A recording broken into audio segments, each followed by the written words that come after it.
Hello and welcome to the Power of Integrity podcast, where leadership aligns with principles. I'm delighted to have Marlene Dandler of Seashore Academy in Orange County Powerhouse. Marlene's going to tell us a lot of wonderful things about her pedigree and her past right up to current, and I want to turn the mic over to her. And Marlene, would you go ahead and tell our guests a little bit about your journey to date and what you've been doing here in Orange County and what you've been doing worldwide? Thank you so much for having me. It's a pleasure to be here. I started Seashore in my kitchen table about 12 years ago for my own kids. And I don't have a background in traditional education. I like to tell everyone that right up the front. I started this as a parent for my own kids, and it's resonated. People started asking to join my homeschool group way back then. I really wanted a joyful educational experience for my kids. I wanted high academic standards, but I didn't want them to hate school. I was a school kid, my brother wasn't. And when I had my son, I was given a book called Raising Boys.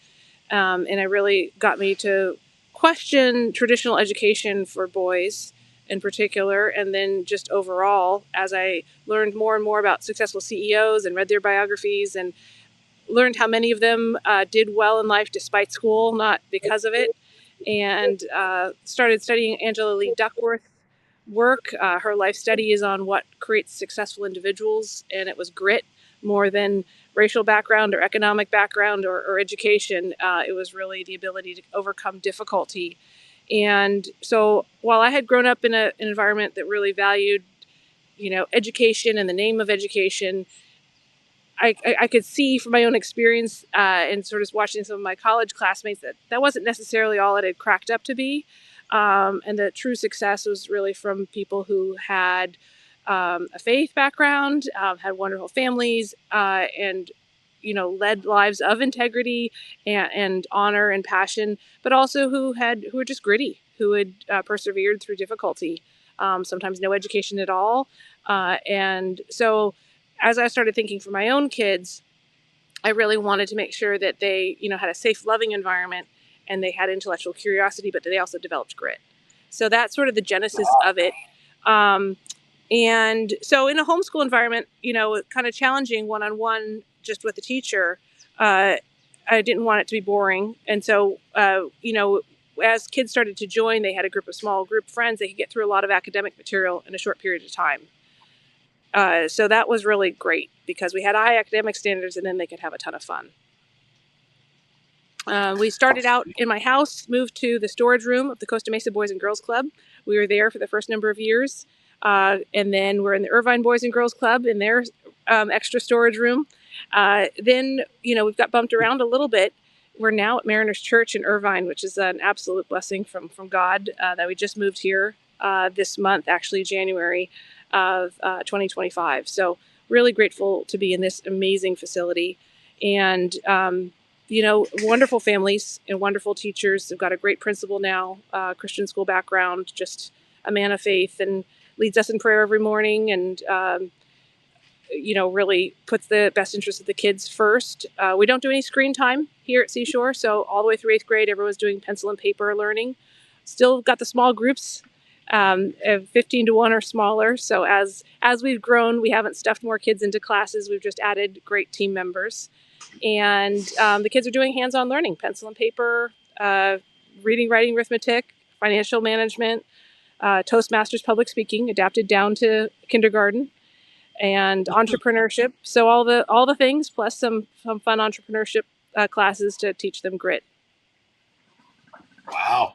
I've heard you say grit 4 times in that. It took some grit to start that and to build it to where it is today.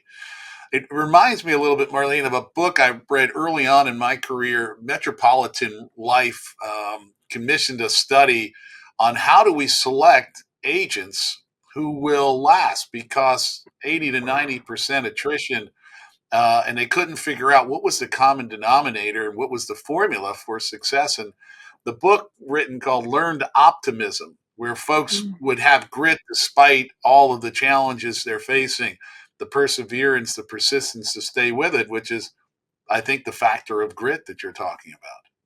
Yeah, for me, I really feel like this was built on a prayer, and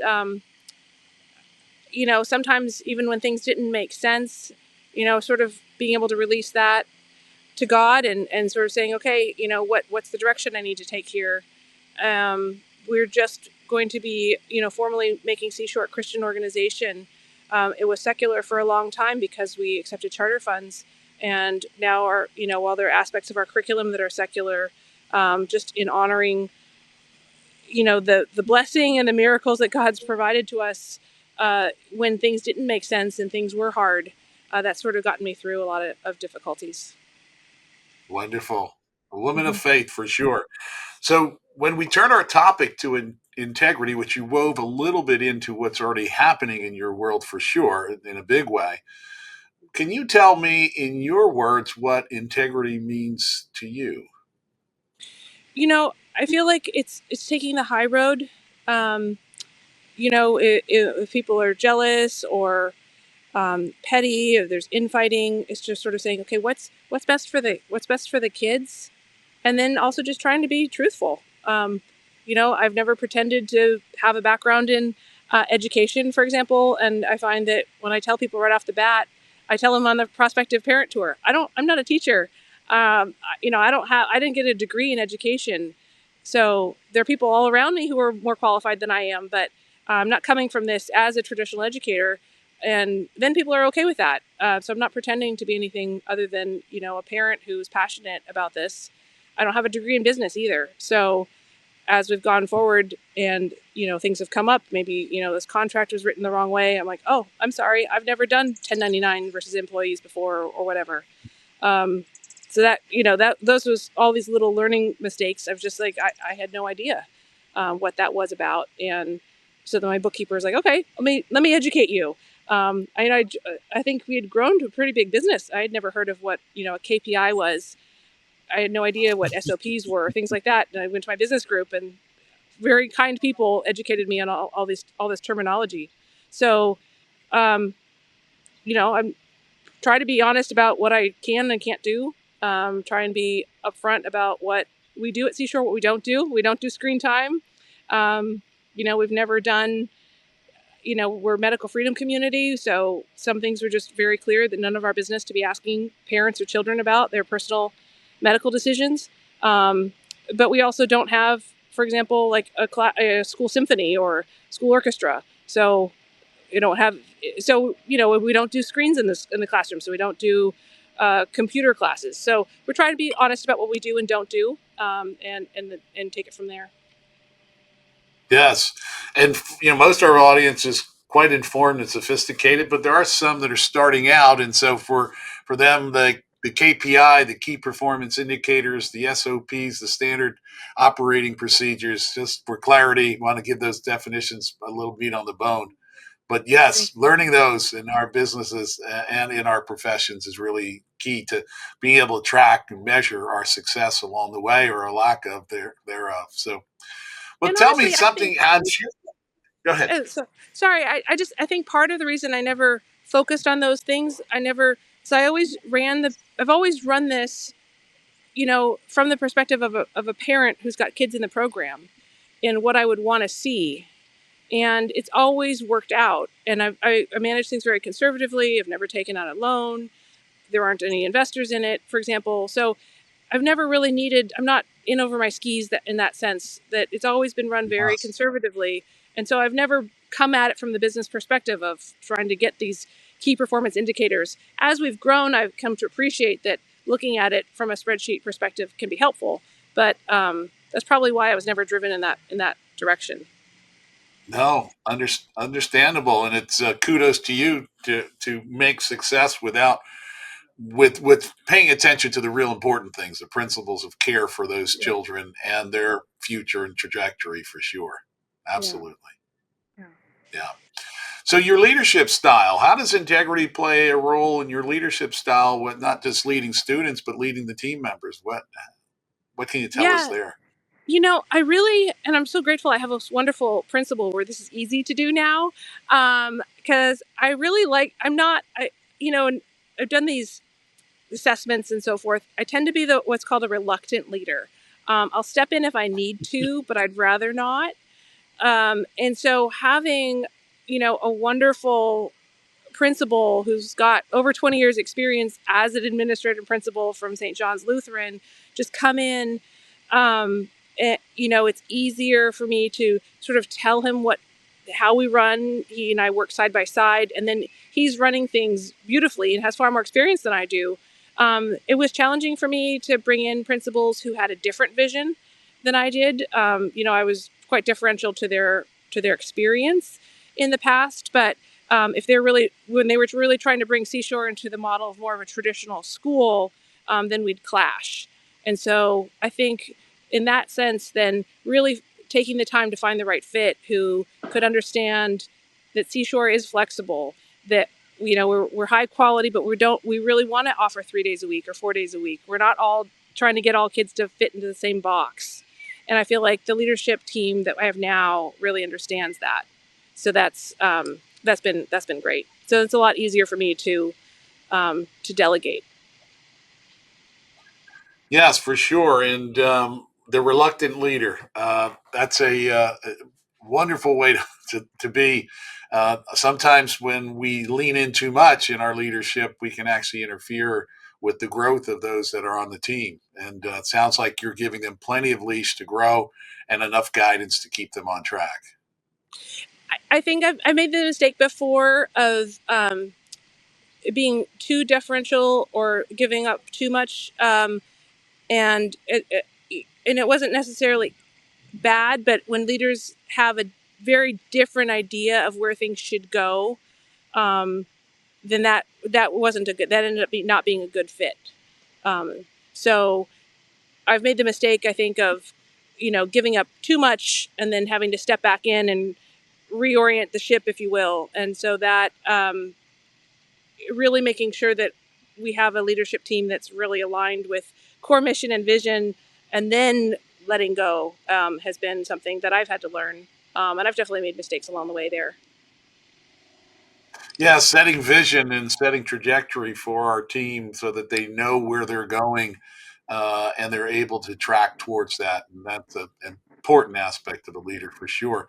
When you think about the constituents, the clients, the parents, the consumers of Seashore Academy and its deliverables and services, how does integrity play a role in the maintenance of those and the growth of that? I'm sure it has because I hear it woven through as a thread through the fabric of Seashore. But I want to hear you articulate it. I mean, I think that for them being have access to their teachers and being able to have the parent teacher um, relationship, to have access to how their children are doing, makes a big difference. And then I think we try and keep our weekly communication open with what's going on campus. We did just have a move. We just moved campuses, so anytime there's a move, it kind of ruffles some feathers. And so just trying to be, hey, we're not quite sure what's going on with the city permit or whatnot. Not everybody liked it, but I've had enough people who say, okay, we get it. Our kids are happy. Let's roll with it. That it's worked. So I think it's just trying to maintain enough communication. I've definitely, something that's sort of learning curve for me as well. I've communicated too much, and people are saying they're getting too many emails from Seashore. And so now we've sort of come to a weekly email from the leadership team, and then a separate weekly email from their teacher, and then full access to all of us every day. 20 minutes to pick up, 20 minutes to drop off in the morning if they want to have a quick chat. So I think there are plenty of lines of sort of open communication about an individual thing or about what's going on with the school. Yes. Now, during our lives, and this may not have been an occasion for you, but for most of us, we have entered into a relationship, an engagement, a transaction, and the counterparty didn't bring integrity or at least full integrity to the relationship. Is there an example you can share with our audience of what happened and how that all turned out in the end? Yeah, I mean, we've had definitely, with this recent move, we had a group break away and try and start a copycat academy. And, frankly, I hope they're successful. I hope they can do their own thing, and that they have enough people that they're feeding of their own mission. Um, what was hurtful was that a lot of the growth seemed to be built on bashing Seashore. But I think, at the end of the day, I want them to be happy. If there's plenty of people, and we should all have different choices. And so, I think it's hurtful, but at the end of the day, we're serving a bigger God than any petty behavior. And Yeah. I want to make sure that, if people should have different offerings, different schools should exist, because there's not, we have lots of different flavors and lots of different ways with lots of different cuisines. We don't want to eat at the same restaurant every day, right? So different languages. So there should be lots of different schools out there. And I think that's, I think sort of not getting into it and just focusing on what we do and where we're going has sort of been the way I've been coping with it. Yes, and that word coping tells me about the tension that it created, and I can see you're trying to take the high road there, and walk the tight line, and regarding how to wish them well, but at the same time, the infliction that happened. And I guess probably a lot of that could have been removed had there been true transparency where they said, this is what we're thinking, what do you think? And we had a collaborative communication and a conversation about that departure rather than an abrupt lift out and them going their own way. I'm sure that left a bad taste.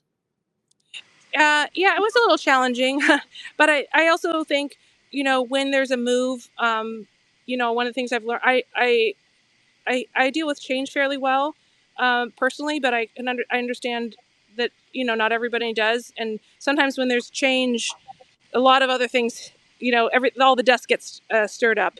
And so I think, the change in location was unsettling for a lot of people. And so it led to a lot of unintended consequences that way.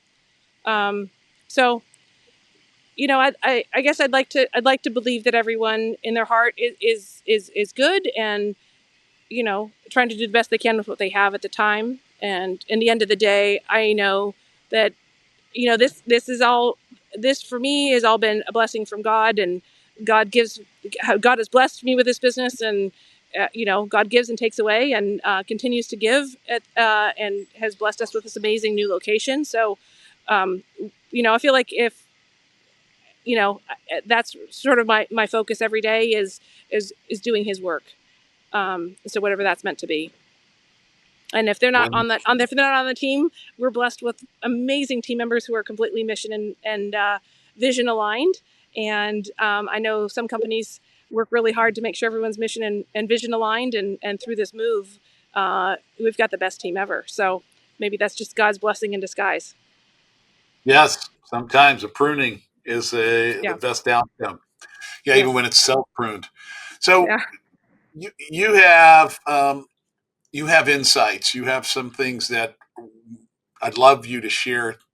I always say for our younger audience that's starting out, what are some of the things that you learned along the way that, boy, if you could leave those breadcrumbs, because success leaves clues. And what were some of those things that you learned that, gosh, you wish you had learned even earlier in life and deployed them even sooner for helping accelerate your success and your commitment to your focus? One thing I'm really glad is that I never took out a loan. Even when it was just in my garage and kitchen table, or, in the storage room of the Boys and Girls Club, I never felt beholden to anyone. If there was a child that we didn't feel like was a good fit, or there's a parent who wasn't a good fit, their behavioral issue, I never felt like I had to keep them just because of the tuition money. I could just say I don't think this is a good fit, and I didn't feel like I had investors to answer to, like, oh, keep them because of financial pressure. So that, I think, has been really helpful. I think I was maybe too quick to find. I think I learned a lot about mission and vision alignment. And maybe, taking a little bit more time to find the right leaders. That's been something I've had great individuals with caring hearts who just had a very different idea of where Seashore should go, and so that's been a little bit tough. So I think I'd take a little bit more time before hiring a leader. Um, so that's something I wish I'd sort of learned. And then, you know, I think for me personally, I run every morning. I've got a wonderful set of girlfriends, and we pray together, we run together, do life together. Recently taken up yoga as well in the evenings, and I feel like the mindfulness and the quiet time is something that I wish I had during all those stressful times and all those really long days and middle of the night work sessions. Having a little mindfulness practice to kind of ease the busyness would have served me well. Wonderful, wonderful, great insights for all our audience, not just the young folks and the folks starting out, but all along the way. We'll take a little time for ourselves, find some of that mindfulness, and you know, rebuild and reinvigorate. I have been asking our community of guests that have been on lately about bucket lists and dreams that they have, and I'm curious if you have formulated or maybe you form contemporaneously something that might be on your bucket list. Do you have those one or two items that you would say, geez, I want to make sure I accomplish this or do this or leave this before I leave this planet? One of the things I'm working on right now is actually so personally, I'm very devoted to my family, my husband and my kids, and I really, I have friends who have their kids, their adult kids, and their grandkids nearby. I mean, that's something that my husband and I want to build is into our family. That we have a wonderful family, and God willing, in a few years, not right away, but that we have, our kids are happily married, and we have grandkids nearby, and we're able to do vacations together and things like that. So we've got a really tight knit family, and we feel very blessed by that. So that's something that's I think on my bucket list is a first and foremost. And then professionally, I really want to. I have a micro school training program to teach other, especially I think for moms. It's been such a blessing for me to have the flexibility to be with my children and they've grown up in the business, and I've been there with them. I can answer emails on the side of the soccer practice line and so forth. And so for me to have had this business, be able to help my family, but also have my children benefit from the business, and then I've been with them all of their lives. I think especially for other moms, I have a training program. I'd like to leave a legacy of that where I'm empowering other female entrepreneurs to have home-based businesses that involve their children. It's just been such a great thing for me, and they don't have to learn all the things I had to learn through the School of Hard Knocks, the curriculum and the lesson plans, the tuition billing, and all that stuff.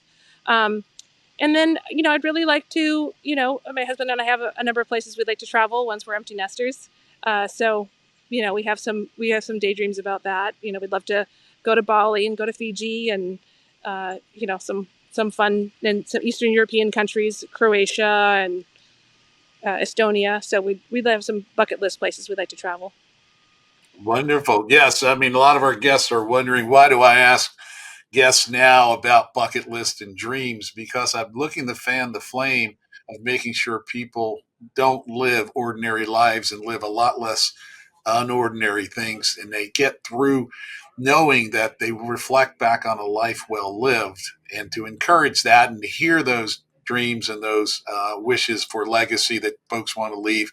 You're adding to that whole group of thoughts that hopefully help our listeners think through being true to thine own self. I think, as David Thoreau had said, above all else, be true to thine own self, and make sure that you don't die with any regrets, and that you've lived out and you've left a wonderful legacy, regardless of age. And Right. maybe because I'm 63 years of age, I think about it more moving into that last third of my life. But to hear folks starting those bucket lists and dreams earlier, I think is important. so that we know why we're doing it and living a purposeful life. And so, Right. well, Marlene, it's been wonderful. I don't know if there's any last minute things. I know we're going to circle the corner here, and I would love for you to tell our audience how they get in touch with you, whether it's at Seashore Academy or you individually. What's the best way for them to reach out? Yeah, email is great. It's Dandler at seashoreacademy.org. So it's, or director at seashoreacademy.org. Both emails come to me.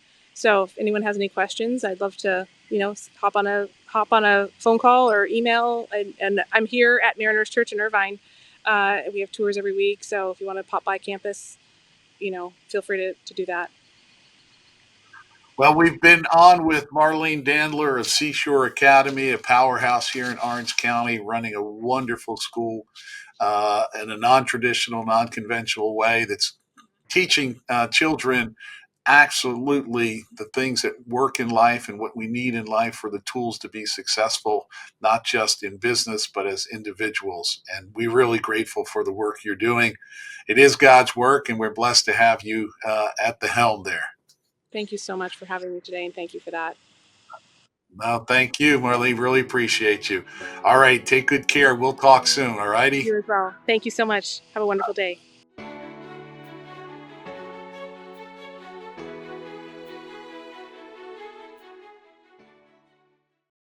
The information presented in this program is provided for informational purposes only. The information is believed to be reliable, but no guarantee of accuracy is made or implied. Expressions of opinions are as of this date and are subject to change without notice. The information in this material is not intended as tax or legal advice. Please consult a legal or tax professional for specific information regarding your individual situation. This information does not constitute a solicitation or an offer to buy or sell any security. Investing involves risks, including possible loss of capital. Ralph Adamo is registered with the securities and are offered through Kovac Securities, Inc., member FINRA, SIPC, 6451 North Federal Highway, Suite 1201, Fort Lauderdale, Florida, 33308. Telephone number 954-782-4771. Investment advisory services are offered through Kovac Advisors, Inc. Integrity Wealth Management is not affiliated with Kovac Securities, Inc. or Kovac Advisors, Inc.